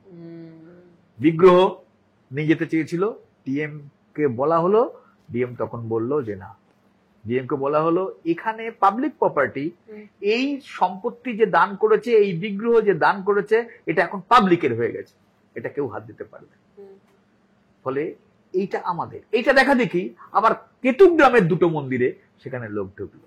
তার মানে গভীরভাবে এই সমস্যা বাংলার মাটিতে আছে, কখনো প্রত্যক্ষভাবে, কখনো পরোক্ষভাবে। এরও একটা কারণ আছে। এই সবের আসল কারণ হচ্ছে ওই যেটা তুমি প্রথমে বলছিলে, একটা সামন্ততন্ত্র, ভূমি সম্পর্ক। পশ্চিম বাংলায় গোটা দেশের মধ্যে সবচেয়ে বেশি ভূমি সংস্কার হয়েছে। সেটা আমাদের এর আগে যে সরকারটা ছিল, পোশাকি নাম বামফ্রন্টের সরকার, তারা সবচেয়ে বেশি জমি বিলি করেছে। তার প্রভাব সমাজ জীবনে আছে। তফসিলিদের ভেতরে ক্ষমতায়ন কোনোদিন ভাবা হয়নি যে পঞ্চায়েতের মেম্বার হবে ক্ষেত মজুর, এবং তাদের মধ্যে একটা বড় অংশ সোকল্ড এসসি এসটি তারা। তাহলে এই যে এম্পাওয়ারমেন্ট, ক্ষমতায়ন এদের মধ্যে হলো, মহিলা রিজার্ভেশনও পশ্চিমবঙ্গের পঞ্চায়েতে প্রথমবার, এবং মহিলা প্রধান হওয়ার পরে দেখা গেল যে মহিলাদের প্রতি আগ্রহ বাড়ছে। তফসিলি প্রধান হওয়ার পরে যে তফসিলি অংশ বাড়ত ছিল, তাদের রাস্তা পরে ঠিক হবে। এবং সেই সময় বামফ্রন্ট সরকারের একটা কথা ছিল, অগ্রাধিকার বলতে কি বোঝায়। তখন ওরা বলতো যে যে টাকা পাবো সে টাকার প্রথম অংশ আমি সবচেয়ে গরিব লোককে দেবো, এবং যে টাকা আমি পাবো তার অংশটা এসসি এসটি তাদের জন্য দেবো। তারপরে যে টাকাটা পাবো সে টাকাটা হচ্ছে মধ্যবিত্ত অংশের জন্য, তারপরে শেষের দিকে যে টাকাটা থাকবে সে টাকাটা ঝাঁ চকচকে উন্নয়নের জন্য করবো। এটা ছিল সরকারের কিন্তু অগ্রাধিকার। এখন সব পাল্টে গেছে। ফলে পশ্চিমবঙ্গে যখন ভূমি সংস্কার হলো, তখন দেখা গেল শিডিউল কাস্ট পেয়েছে 36% জমি। পশ্চিমবাংলায় শিডিউল কাস্ট কত? 23.3%। কিন্তু প্রথমে যখন জমি দেওয়া হয় তখন কিন্তু কাস্ট হিসেবে দেওয়া হয়নি, সবচেয়ে গরিব লোককে জমি দেওয়া হয়েছে, ভূমিহীন ক্ষেতমজুর। তাহলে ভূমিহীন ক্ষেতমজুরদের ভেতরে, গরিব লোকের ভেতরে সবচেয়ে বেশি কে? Schedule caste. ওই জন্য 23% শিডিউল কাস্ট, 36% জমি পেয়েছে। পশ্চিমবাংলায় এই যে তথাকথিত উত্তর ভারত দক্ষিণ ভারতের ভেতরে মতন প্রাবল্য নেই, জাতপাতের আক্রমণের প্রাবল্য নেই, তার কারণ কিন্তু ওই জায়গাটা। কিন্তু এখন তো সব চিত্র বদলাচ্ছে। কিন্তু মমতা ব্যানার্জি তো, আমরা তো বিভিন্ন একাডেমিক পেপারেও পড়ি, দিল্লিতে বিভিন্ন জায়গায় আমরা শুনতে পাই যে মমতা ব্যানার্জি একজন সাবঅল্টার্ন নেত্রী। এই যাদের নিয়ে আমরা কথাবার্তা বলছি আর কি, তাদেরকে তিনি আর কি আসন দিয়েছেন, সম্মান দিয়েছেন। মমতা ব্যানার্জি নিজেও বলেন পাহাড় হাসছে, জঙ্গল হাসছে। তো এরকম একজন হাসি খুশি মহিলা, এরকম একজন সাবঅল্টার্ন নেত্রী, তিনি তো নিশ্চয়ই এই বামপন্থীদের প্রজেক্টটা বা আগের সরকারের প্রজেক্টটা তাকে আরো এগিয়ে নিয়ে গেছে। আমি একটা জিনিস বলি, প্রথম কথা নাগরিকত্ব বলেছি। নাগরিকত্ব তো মোদী সরকার, বিভাজন, হিন্দুত্ব প্রমাণ হয়ে গেছে। আমাদের এখানকার মুখ্যমন্ত্রী কি বলেছিলেন? আমি এনআরসি চাই না কিন্তু এনপিআর চাই। তার মানে আমি বাড়িটা চাই না কিন্তু বাড়ির দরজা খুলে রাখতে চাই। তার মানে এনআরসি কে ঘরে ঢুকে দেওয়ার ব্যবস্থাটা করেছিলেন। আচ্ছা, উনি এনআরসি চান। আচ্ছা, আমাদের রাজ্যে এটাকে কি বলে যেন, জেল করা, যেটা নাগরিকত্ব থেকে ডিটেনশন সেন্টার, তাই না? তাহলে আমি নিজে গিয়েছিলাম বাহাদুরে, আমি নিজে একজন উদ্বাস্তু, তাহলে আমার ইন্টারেস্ট ছিল। ফলে রাজারহাট এবং বনগাঁ দুটো জায়গায় সরকারি খাতায় ঠিক হয়ে গেছিল যে বড় ডিটেনশন সেন্টার হবে, টাকা অ্যালটমেন্ট হয়ে গেছিল, ফলে সেটা বাধা দেওয়া হয়। আজকে বলতে পারবেন তাহলে আপনার উদ্দেশ্য কি ছিল? তাহলে এইটা থেকে বোঝা যায় যে আসলে তিনি কি চান। তিনি জানেন ভালো করে যে উদ্বাস্তু অংশের মধ্যে তফসিলি জাতি ইত্যাদি বেশি আছে। আমাদের এখনো তফসিলিদের ভেতরে যখন সার্টিফিকেট দেওয়ার প্রশ্ন হয় তখন 71-এর কাগজ চাওয়া হয়। 71-এর আগেকার কাগজ কেন চাইবে? ওরা বলছে কাগজ দেখাও, ইনিও বলছেন কাগজ দেখাও, তাহলে ফারাক তো কিছু পাচ্ছি না। এবং এইটা আমাদের বুঝতে হবে। হরিচাঁদ গুরুচাঁদ, মানে আমাদের বিদ্যাসাগরের নাম সকলেই জানি, শিক্ষা সংস্কারে একটা বিশাল ভূমিকা পালন করেছে। পশ্চিম বাংলায় যখন গোটা দেশের মতো দলিতদের পড়াশোনা নিষেধ, স্কুল তো দূরের কথা, লেখাপড়া করা যাবে না, যেমন ওরা বলেছিল বেদ পড়লে জিভ কেটে দেবো, বেদ কানে শুনলে সীসা গলিয়ে তরল করে কানে ঢেলে দিয়ে সারা জীবনের মতন তোমাকে বধির করে দেবো। তাহলে এখানে সেটা ছিল। সেই জায়গায় প্রথমে হরিচাঁদ করলেন, তারপর গুরুচাঁদ বললেন, খাও বা না খাও, লেখাপড়া পড়া চাই, এতগুলো স্কুল করলেন। গুরুচাঁদের নাম কিন্তু সেইভাবে ইতিহাসে ঠাঁই পায়। তো উনি হরিচাঁদ গুরুচাঁদের নাম করেন। উনি মতুয়া মহাসংঘের উনি সহসভাপতি হন, স্বঘোষিত মতুয়াদের ভোট নেওয়ার জন্য। আমি এখানে খুব পরিষ্কার করে বলতে চাই, আমাদের রাজ্যে যদি শিডিউল কাস্টের মধ্যে ধরা হয়, ফার্স্ট হচ্ছে রাজবংশী, শিডিউল কাস্টের 18%, সেকেন্ড মতুয়া নমশূদ্র 17%। এই অংশের ভোটটাকে টার্গেট করেছে। এবং উনি মিটিং এ, মালদায় গিয়ে মিটিং এ সরাসরি গুরুচাঁদকে গরুচাঁদ বলে দিলেন, কোনো অনুশোচনা নেই। দেখুন, ওনার সম্পর্কে একটা কথা চালু আছে, যদিও সেটা রাজনীতির কথা, যে উনি একটি পোস্ট, বাকি সব পোস্ট। আমি কিন্তু ওই ভিডিওটা দেখেছিলাম। ভিডিওতে উনি বলছেন, কি গরুচাঁদ তো, বলে পেছনে সব আইএস অফিসাররা বসে আছে, কিন্তু ওনার ক্যাবিনেটের মন্ত্রীরা বসে আছে, কি গরুচাঁদ তো, হ্যাঁ হ্যাঁ, আবার গুরুচাঁদ। এইটা হচ্ছে ভান। হরিচাঁদ গুরুচাঁদের একটা ইউনিভার্সিটি হয়েছে, সবাই জানে হরিচাঁদ গুরুচাঁদকে কত শ্রদ্ধা করেন উনি, মতুয়াদের কত ভালোবাসেন, একটা ইউনিভার্সিটি করে দিয়েছে। আচ্ছা, এই ইউনিভার্সিটিটা কোথায় হয়েছে? একটা স্কুলের ঘর, একটা স্কুলের ঘরে একটা ইউনিভার্সিটি চলছে। ওর যে ভাইস চ্যান্সেলর করা হয়েছিল সেটা টেম্পোরারি, কল্যাণ ইউনিভার্সিটিতে করতো, আমি জানি, তপন গেছিল ওখানে। তো ফলে কোনো স্টাফ নেই। এইটা হরিচাঁদ গুরুচাঁদের প্রতি ভালোবাসা। কতজন ছাত্র পড়ে, কি ফ্যাকাল্টি চলছে। ফলে সেই জন্য সবটাই হচ্ছে ভান এবং আদিবাসীর নৃত্য। আলিপুরদুয়ারে গিয়ে উনি করলেন, সবাই তখন বলছে, দেখেছেন কত ভালোবাসে, আদিবাসীদের সঙ্গে নাচ করছেন। হাতের দিকে তাকাও, হাতে সাদা গ্লাভস দেখা যাচ্ছে, তাহলে গ্লাভস পরে নাচাচ্ছে। বিজেপি থেকে তৃণমূলে একটা এলো, তো ওদেরকে বললো যে তোমরা আদিবাসী, তোমাদের দণ্ড কাটতে হবে। দণ্ড কাটিয়ে বালুরঘাটে ওদেরকে দণ্ড কাটিয়ে বিজেপি থেকে তৃণমূলে নিয়ে আসা। এইটা লিডার অফ দ্য সাবঅল্টার্নের নমুনা। বলে সেই জন্য আসলে কি জন্য এরা করছে এটা একটুখানি বুঝে নেওয়া দরকার। কারণ আমাদের এখানে বাগদি আছে, আমাদের এখানে 25 লক্ষ সেন্সাসে যাবে, 25 লক্ষ বাগদি। আমি কিন্তু যখন আমায় কেউ বলে, আচ্ছা লেফটরা চলে গেল, লেফটের সময় এতগুলো এসসি এতগুলো এসটি সিট সবই ওরা পেত, এখন ওরা পায় না ইত্যাদি, ঠিক আছে, ধরে নিলাম ভুল করেছে, জনগণ ওদেরকে সরিয়ে দিয়েছে। আর এই ভুলটাকে ঠিক করার প্রতিশ্রুতি দিয়ে যারা সরকারে এসেছে, তাহলে তারা এখন কি করছে? তাহলে যদি 25 লক্ষর মধ্যে আজকেও আমি দেখছি 95% হচ্ছে ক্ষেত মজুর, তাহলে এরা এই অবস্থায় রয়েছে কেন? ঠিক একই রকম ভাবে আমি যদি বলি যে ওখানে আর একটা সম্প্রদায় আছে, সেই সম্প্রদায়ের নাম হচ্ছে বদ্যি। সেই বদ্যিদের 100%ই তথাকথিত মধ্যবিত্ত শ্রেণীভুক্ত। তাহলে জাতের ভিত্তিতে একটা অর্থনৈতিক পরিচালিত হচ্ছে নাকি? বলে এই বিষয়গুলো আসে। দুয়ারে সরকার, র্যান্ডম ফেক সার্টিফিকেট। এবার যদি বলে, দেখুন আসল লোক তো সার্টিফিকেট পেয়ে গেছে, এবার কটা লোক যদি নকল সার্টিফিকেট, তা না, নকল সার্টিফিকেট যত বেশি পাবে, আসল লোকের যে সুযোগ সুবিধা সেটা পাওয়াটা কমে যাবে। আজকে প্রমাণিত, সরকার নিজে স্বীকার করে নিয়েছে। এবং এই যে আজকে বলা হয়, আচ্ছা এই যে মহিলাদের উপর আক্রমণ ইতিমধ্যে প্রমাণিত হয়েছে ইউপি, তারপরেই পশ্চিমবাংলা। তাহলে পশ্চিমবাংলায় এই যে মহিলারা আক্রান্ত হচ্ছে, ধর্ষিতা হচ্ছে, তারা কারা? 98% ইদার এসসি অর এসটি অথবা মুসলিম।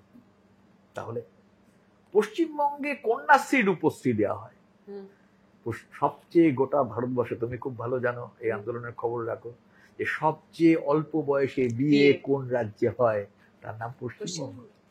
কন্যাশ্রী রূপশ্রী দিয়ে তুমি যদি ডিভিডেন্ড পেতে, তাহলে সেই ডিভিডেন্ডে কি হয়? আমাদের সবচেয়ে বেশি ফুসলিয়ে নিয়ে যাওয়া এই রাজ্য থেকে বাচ্চা ট্রাফিকিং, সেটা এই রাজ্যে বেশি হয়। আচ্ছা ঠিক আছে, তারপরে কথা এলো সাইকেল দেওয়া ইত্যাদি। তাতে কি, তাতে আমার এটা সাধারণভাবে একটা হবে যে তাহলে বোধহয় আমার হচ্ছে ড্রপ আউটটা কমবে। ড্রপ আউট সবচেয়ে বেশি, আর ড্রপ আউটে করোনার সময় আমরা দেখিয়ে দিয়েছি যে সবচেয়ে বেশি হচ্ছে মেয়েরা এবং এই সো কল্ড মার্জিনাল অংশ, by caste and by religion. মানে মুসলিম আছে, তার মধ্যে এসসি আছে এবং এসটি আছে। এবং ওই যে অমর্ত্য সেনের প্রতীচী একটা রিপোর্ট করে দিয়েছিল, সেই রিপোর্টে দেখা গিয়েছে যে আসলে অঙ্ক করতে পারছেন, যোগ করতে পারছেন না, ইংরেজি রিডিং করতে পারছেন, তাহলে শিক্ষার মানটা কোন জায়গাটায় গেছে? তুমি সাইকেল দিয়েছিলে কেন? ভেতরে ঢোকে, তার পরিবর্তে বেরিয়ে যাচ্ছে, তাই না? তুমি সাইকেল দিয়েছিলে কেন? গুণগত মান বাড়বার জন্য। ফলে তফসিলি অংশই তো এই স্কুলগুলোয় পড়ে। যারা একটু ভালো লেখাপড়া করে এখন হচ্ছে ইংলিশ মিডিয়াম, কাঁচের school, AC school, private school, বেশি টাকা মাইনের স্কুল, সেখানে যায়। এই স্কুলে এই হতভাগ্যগুলো পড়ে থাকে। সেই স্কুলেরই 26,000 স্টুডেন্ট মানে টিচার চলে যাচ্ছে ইত্যাদি ইত্যাদি।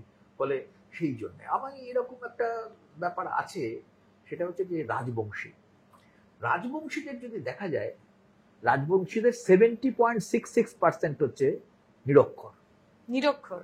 এটা মমতা ভালো বোঝে। গত নির্বাচনের সময় ওই বলেছিল 200টা স্কুল তৈরি করে দেবো। কটা স্কুল হয়েছে? আমি যাই উত্তরবঙ্গে মাঝে মাঝে, তো উত্তরবঙ্গে যখন যাই তখন আমি খবর নিই কটা হলো।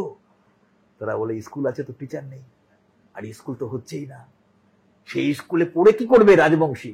কোন ক্লাস অবধি পড়বে? তারপরে কোথায় পড়বে? ভোট নেওয়ার জন্য রাজবংশী ভাষা এবং ওই যে কোচ ভাষা তাকে স্বীকৃতি দিল, কি লাভ? তার অর্থনীতি, তার জীবনযাত্রার মানের কি উন্নয়ন ঘটেছে? তুমি একটা মদন মোহন মন্দিরের পাঁচিল করে দিলে, তাই না? একটা মন্দির করে দিলে, এটা দিয়ে কি উন্নয়ন হয়? ফলে বিজেপি এবং তৃণমূল, রাজবংশী যেহেতু সবচেয়ে বেশি ওই জায়গাটায়, ওখানে একটা রাজনীতি হচ্ছে, এই রাজ্যটাকে আলাদা করে দাও, উত্তরের অংশটাকে আলাদা রাজ্য করো। এবং সেটা অনেক আগে থেকেই সেই ডিমান্ড ছিল। ওদেরকে বোঝানো হচ্ছে যে আসলে দক্ষিণের অংশটা তোমাদেরকে বঞ্চনা করছে, তোমাদের দিকে তাকাচ্ছে না, তোমাদের অবহেলা করছে।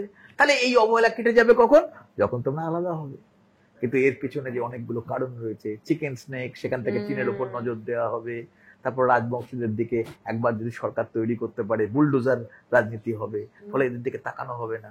ফলে এইটা মানুষকে বোঝানোটা খুব জরুরি। বোঝানোর কাজে দুর্বলতা আছে যে আসলে তোমাদের রাজবংশীর নামে ভোট নেবে, কিন্তু ওইদিকে যাবে। আমাদের আর একটা হচ্ছে, কালিয়াগঞ্জে একটা মেয়ে, সে হচ্ছে ধর্ষিতা হলো, রাজবংশী। আচ্ছা, বিজেপি লাফিয়ে উঠলো যে রাজবংশী মেয়ে ধর্ষিতা হচ্ছে, ব্যাস। এবং যে ধর্ষণ করেছে সে মুসলমান, হয়ে গেল। এইবার করতে করতে ব্যাস থানায় বিক্ষোভ হলো, থানায় বিক্ষোভ, ইচ্ছা করে থানা পুড়িয়ে দিল, ভাঙলো ইত্যাদি। রাত্রি 2টোর সময় মমতা ব্যানার্জির পুলিশ গেল, ওইখানে একটি রাজবংশী ছেলেকে গুলি করে মেরে ফেলে দিল। যে গুলি করে মারলো সে হচ্ছে মুসলমান। মুসলমান পুলিশ কেন মারবে রাজবংশীকে? ঘটনাচক্রে দেখা গেল যে রাজবংশী যে ছেলেটি, মৃত্যুঞ্জয় তার নাম সম্ভবত, সে একটি মুসলিম মেয়েকে বিয়ে করেছে। আমরা একটা লম্বা আলোচনার মধ্যে দিয়ে গেছি এবং মনে হয় খুব ইম্পর্টেন্ট এবং খুব ইন্টারেস্টিং অনেকগুলো তথ্য উঠে এসেছে। পার্টিকুলারলি আমাদের যারা অডিয়েন্স, অনেকে তো রয়েছে যারা এই 90-এর পরবর্তী প্রজন্মের মানুষজন, এবং এখন তো আরো জেন জি, জেন আলফা ইত্যাদি চলে এসেছে। তো আমরা যেভাবে বড় হয়ে উঠেছি, আমাদের কাছে তো কাস্টকে বেসিক্যালি ইনভিজিবলাইজ করে রাখা হয়েছে। আপনি যে কথা বলছিলেন যে যখন পিছিয়ে পড়া মানুষ তারা তাদের অধিকারের কথা বলে, তখন সে জাতিবাদী। অথচ উচ্চবর্ণের মানুষ যখন 100% রিজার্ভেশন বিভিন্ন কর্মক্ষেত্রে উদযাপন করেন বা এনজয় করেন, সেটাকে নিয়ে কথা বলা যাবে না। ফলে এই একটা খুব গুরুত্বপূর্ণ জায়গায় আমরা আলোকপাত করতে পেরেছি। এবং যে মানুষ আমাদের কথা শুনছেন, তারা যেন কাস্টকে একটা পুরনো দিনের ঘটনা যার আজকের কোনো এক্সিস্টেন্স নেই সেভাবে না দেখেন। দ্বিতীয়, এটার যে আর একটা এক্সট্রিম রয়েছে, যে কাস্টকে শুধুমাত্র আইডেন্টিটি হিসেবে দেখা, তার যে অর্থনৈতিক কথাগুলো যেগুলো আপনি বললেন, এই যে পুরো রিলেশন অফ প্রোডাকশন, তার সঙ্গে যে সম্পর্ক, সেটা থেকে আলাদা করে দেখা, সেই জায়গাটা একটা খুব, আমার মনে হয় আমরা ইম্পর্টেন্ট একটা পেহেল হিন্দিতে বলে, সেটা করতে পেরেছি। ফলে আমরা সামাজিক ন্যায়ের প্রশ্নটাকে আর্থিক ন্যায়ের সঙ্গে, নাগরিকত্ব অধিকারের সঙ্গে এবং সবটা মিলিয়ে সামগ্রিক সাধারণ মানুষ, একজন মানুষের বেঁচে থাকার অধিকার, সেই সবটা মিলিয়ে দেখতে পারবো। এবং যে মানুষ আমাদের কথা শুনছেন, আপনাদের যদি একটা কথা বলতেই হবে এর সঙ্গে, একটা ধর্মীয়করণ, ঠিক সেইটার পর্ব চলছে, এইটা কিন্তু একেবারে সামনে চলে এসেছে, এটাকে যুক্ত করতেই হবে।